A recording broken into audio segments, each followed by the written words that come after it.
राजस्थान वीरों की भूमि है। यहाँ युद्ध, त्याग और परंपराओं की अनगिनत कहानियां हैं। इन वीरों में एक नाम ऐसा भी है जो राजपूताना की शक्ति और रहस्यवाद दोनों का प्रतीक बन गया, अजयपाल। राजाओं और संतों की इस भूमि में अजयपाल को लोग सिर्फ योद्धा नहीं बल्कि जादू के धनी, एक शक्तिशाली सिद्ध पुरुष और अद्भुत तांत्रिक के रूप में देखते हैं। कहा जाता है कि अजयपाल न सिर्फ अपने समय के महान योद्धा थे, बल्कि उनके पास ऐसी शक्तियां थीं जिन्हें आज भी लोग अजयपाल का जादू के नाम से याद करते हैं। उनके जीवन से जुड़ी दंतकथाएं, करामातें और रहस्यमयी घटनाएं अजमेर और आसपास के क्षेत्रों में आज भी सुनाई जाती हैं। यह लेख अजयपाल के रहस्यमयी जादू, उनके चमत्कारों, युद्धों, सिद्धियों और उन कथाओं पर आधारित है जो राजस्थान की लोक परंपरा में सदियों से जीवित हैं। अजयपाल राजस्थान के कछवाहा राजपुत्स में एक प्रभावशाली योद्धा माने जाते हैं। उनका समय अनुमानतः 12वीं-13वीं शताब्दी के आसपास माना जाता है। इतिहास और लोककथाओं के अनुसार वे राजपूत वंश के कुलगुरु भी थे। एक सिद्ध पुरुष और तांत्रिक थे। धुनी पुरुष, साधु और आध्यात्मिक गुरु माने जाते थे। अजमेर के आसपास उनकी बहुत मान्यता थी। अजमेर में स्थित अजयपाल का धाम उनके द्वारा स्थापित माना जाता है और कई लोग उन्हें अजमेर का रक्षक सिद्ध भी कहते हैं। कहा जाता है कि अजयपाल ने बचपन से ही आध्यात्मिक साधना में रुचि दिखा दी थी। बुजुर्गों की कथाओं में आता है कि अजयपाल पहाड़ों में जाकर घंटों तपस्या करते थे। कभी वे जंगलों में महीनों तक अकेले रहे और कहते हैं कि उन्होंने अग्नितांत्र, वायुतांत्र और भैरव साधना सिद्ध कर ली थी। उनकी साधना इतनी कठिन थी कि लोग उन्हें सिद्धराज अजयपाल कहने लगे। वायु को रोकना या तेज करना, दूर की वस्तु को पास बुला लेना, युद्ध में अपने शरीर को हल्का कर लेना, जंगल के जंगली जानवरों से संवाद, चेतना को कई घंटों तक स्थिर रखना योग सिद्धि। लोग कहते हैं कि अजयपाल की धुनी के सामने खड़े होने से ही व्यक्ति की नेगेटिव ऊर्जा समाप्त हो जाती थी। अजयपाल की धुनी के बारे में कई चमत्कारिक कथाएं प्रचलित हैं। उनमें से कई जगहों पर कहा जाता है कि अजयपाल की धुनी में डाली गई लकड़ी आग में जलती नहीं थी, बल्कि राख बनकर गिर जाती थी, वह भी बिना धुएं के। एक बार किसी ने धुनी को बुझाने की कोशिश की। अगले ही पल पूरी धुनी तेज चमकी और बुझाने वाला व्यक्ति डरकर भाग गया।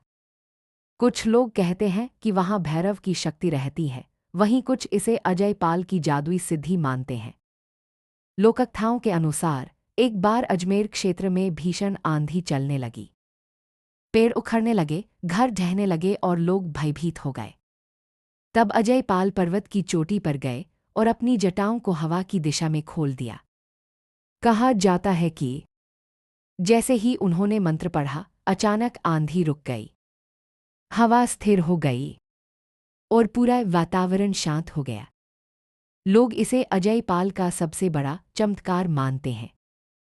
अजयपाल न सिर्फ सिद्ध थे बल्कि एक कुशल योद्धा भी थे। राजस्थान के कई युद्धों में उनकी रणनीति और जादुई शक्तियों का जिक्र मिलता है। एक कथा कुछ इस प्रकार है। दुश्मनों ने रात को अचानक हमला कर दिया। सेना कमजोर थी, संख्या भी कम थी। तभी अजयपाल आगे बढ़े। उन्होंने मिट्टी की एक चुटकी उठाई और उसे हवा में उछाल दिया। कहते हैं वह मिट्टी अंधर बन गई और दुश्मनों की आंखों में चली गई। दुश्मन कुछ नहीं देख पाए और राजपूतों ने जीत हासिल की। यह घटना अजयपाल की धूल सिद्धि के नाम से आज भी कही जाती है। एक प्रसिद्ध कथा है कि अजयपाल का अन्य सिद्धों और तांत्रिकों से भी सामना हुआ था। विशेष रूप से नाग साधकों के साथ उनका संघर्ष प्रसिद्ध है। कहा जाता है कुछ नाग साधक अजमेर पर अधिकार करना चाहते थे। उन्होंने अपने जादू से लोगों को डराना शुरू किया। तब अजयपाल उनका सामना करने पहुंचे। कहा जाता है कि नाग साधकों ने मंत्र पढ़कर हवा में सर्प छोड़े। अजयपाल ने भैरव मंत्र से उन्हें शांत कर दिया। फिर उन्होंने अपनी जटाओं से धरती पर प्रहार किया और सारी तांत्रिक शक्तियां नष्ट हो गईं। उस घटना के बाद से अजय पाल को तांत्रिकों के तांत्रिक कहा जाने लगा। अजमेर की कई लोककथाओं में यह भी कहा जाता है कि ख्वाजा मोइनुद्दीन चिश्ती के अजमेर आने पर अजय पाल ने उनका विरोध किया था, लेकिन अंत में दोनों ने एक दूसरे की आध्यात्मिक ताकत को पहचाना और एक दूसरे का सम्मान किया। कहा जाता है कि अजय पाल ने ख्वाजा साहब की रूहानी शक्ति को महसूस किया और ख्वाजा साहब ने उनकी सिद्धि को। दोनों ने एक दूसरे को दुआ और आशीर्वाद दिया। इसके बाद अजमेर क्षेत्र में आध्यात्मिकता और बढ़ी। अजय पाल के जीवन का अंत भी उनके जीवन जितना ही रहस्यमयी है। कहा जाता है उन्होंने अपने अंतिम समय में धूनी के सामने ध्यान लगाया। उनकी सांसें धीमी हो गईं और अचानक तेज प्रकाश फैला, जैसे किसी ने दीपक बुझा दिया हो।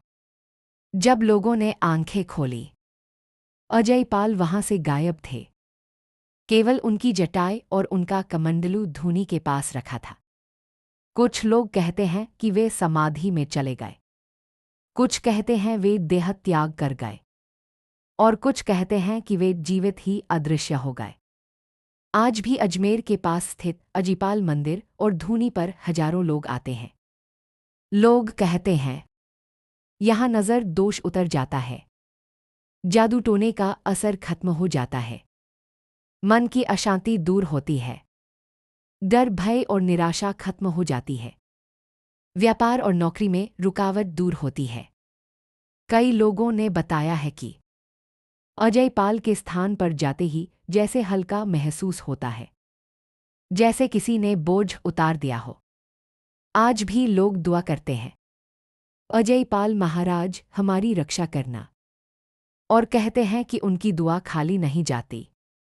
अजय पाल का जादू सिर्फ तांत्रिक शक्ति नहीं बल्कि साधनाएं, त्याग, आध्यात्मिक शक्ति, श्रद्धा और देवत्व का मिश्रण है। उनकी कथाएं चाहे किंवदंती हों या वास्तविक घटनाएं, लेकिन एक बात निश्चित है, अजय पाल राजस्थान की आत्मा है। एक योद्धा, एक संत, एक सिद्ध और एक रहस्य। उनकी जादुई सिद्धियां आज भी लोगों की आस्था को जीवित रखती हैं।